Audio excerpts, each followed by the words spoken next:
तो भाई ये है मंजू यादव, जिसने अभी IBPS CSA का एग्जाम क्लियर किया है। So good morning everyone. और ये मंजू यादव से मिलिए, ये हमारी स्टूडेंट रही है जिसने बहुत ही ज़्यादा मेहनत के साथ में इस एग्ज़ाम को क्लियर किया है। मेहनत तो सबको करनी पड़ेगी कोई भी एग्ज़ाम क्लियर करने के लिए। और जब आप बिल्कुल टूट के चूर हो जाते हो किसी भी एग्ज़ाम के लिए प्रिपेयर करते हो, और जब एकदम चकनाचूर हो जाते हो ना, जब तब जाके सफलता मिलती है।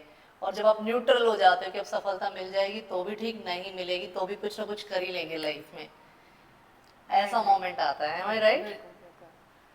सो कैसी रही आपकी ये जर्नी मंजू?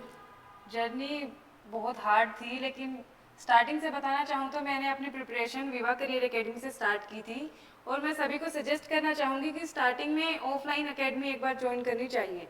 ऑफलाइन से क्योंकि हमें पता चलता है कि हमें कौन से कंपटीशन की तैयारी करनी है, कौन से कॉम्पिटिटिव एग्जाम के लिए हमें प्रिपेयर करना है, एंड हमें एग्ज़ाम के लिए थोड़ा पता लग जाएगा कि कहाँ से कैसे एग्ज़ाम होता है, कितना कंपटीशन है किस एग्ज़ाम में, एंड हमें अपना लेवल भी पता लग जाएगा कि किस लेवल के हम बने हैं।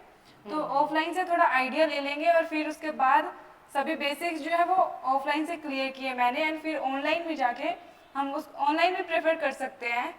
हाँ, लेकिन लेटर आप ऑनलाइन से भी फिर आप बाद में प्रेफर कर सकते हैं।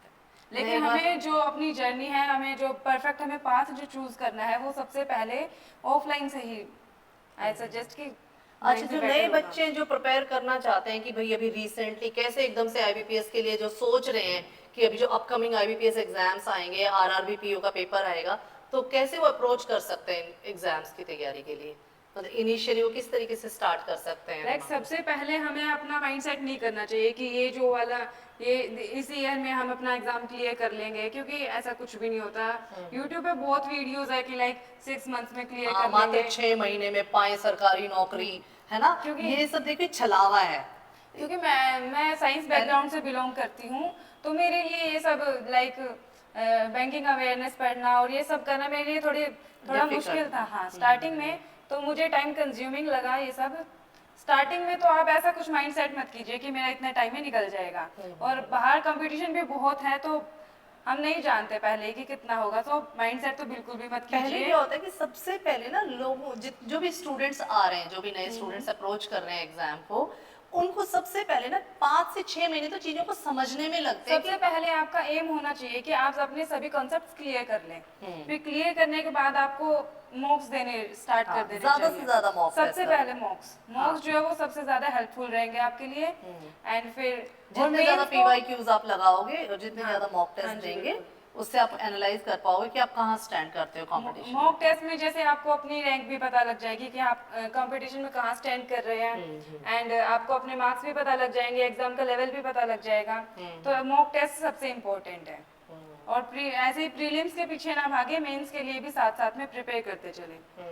सबसे काफी पहले बच्चे सोचते हैं कि IBPS प्री निकल गया, फिर चलो फिर अब मेंस के टेस्ट लगाएंगे, तो उनको ये नहीं पता कि मेंस जो है प्री के साथ ही प्रिपेयर किया जाता है। क्योंकि बैंकिंग एग्जाम्स में मेंस के लिए ज्यादा टाइम नहीं होता, तब रिजल्ट आता है उसके बाद पहले तो टाइम मिल भी जाता था। मेरे उसमें एग्जाम में ओनली 1 वीक का टाइम था। 1 वीक का टाइम, ओनली 1 वीक में आप मेंस प्रिपेयर नहीं कर सकते। एग्जैक्टली लाइक मेंस आपको पहले से ही पहले से ही prepare प्री करना के पड़ेगा। साथ साथ ही प्रिपेयर, क्योंकि प्री तो क्वालिफाइंग होता है।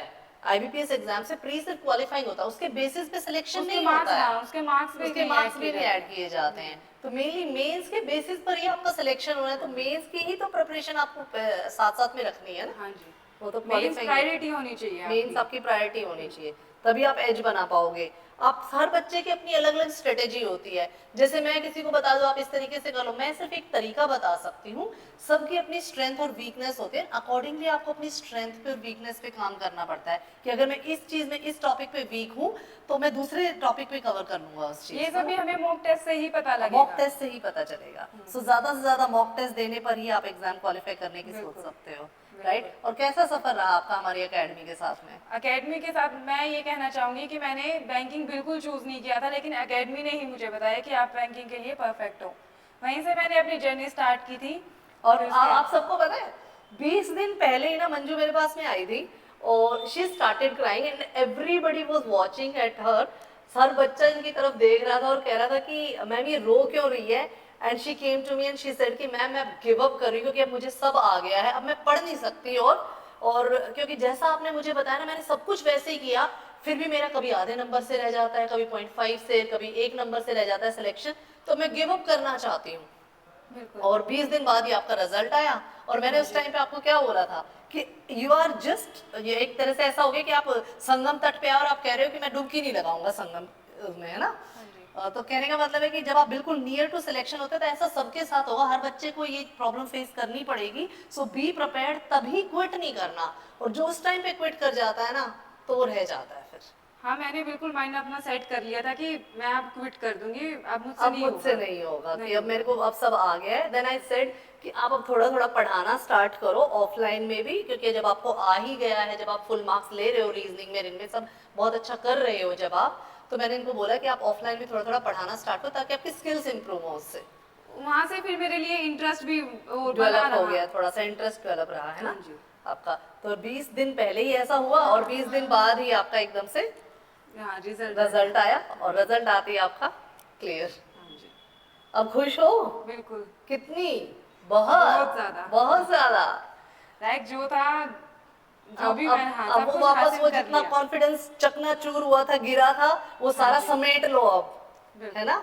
अब और एग्जाम्स भी क्लियर करने, जर्नी हाँ जी। यहाँ पे रुकेगी नहीं अभी हाँ, इनकी। उसके लिए आपको अब फिर एसबीआई, फिर आरबीआई, फिर मोटिवेशन एशियन मिल जाती डेवलपमेंट है। बैंक, फिर इंटरनेशनल मॉनेटरी फंड, बिल्कुल। वर्ल्ड बैंक, रुकना नहीं है, ठीक है, जर्नी आगे चलती रहेगी। ये बस यही है कि यहाँ से हमें मोटिवेशन मिल जाती है कि अब हम आगे कुछ भी कर सकते कुछ भी हैं। कर सकते हैं, बिल्कुल। जब आप छोटे एग्जाम्स क्लियर करते, छोटे से फिर धीरे धीरे स्टेप बाय स्टेप आप आगे बढ़ते जाते हो। जब फर्स्ट स्टेप ही क्लियर नहीं होता, उसके बाद मन करता है कि क्विट करते हैं। फिर उसके बाद जब हो जाता है, उसके बाद मिलती है मोटिवेशन की स्टार्ट करते हैं। हाँ, स्टार्ट कर। लेकिन मैम ने बहुत हेल्प की, थैंक यू मैम।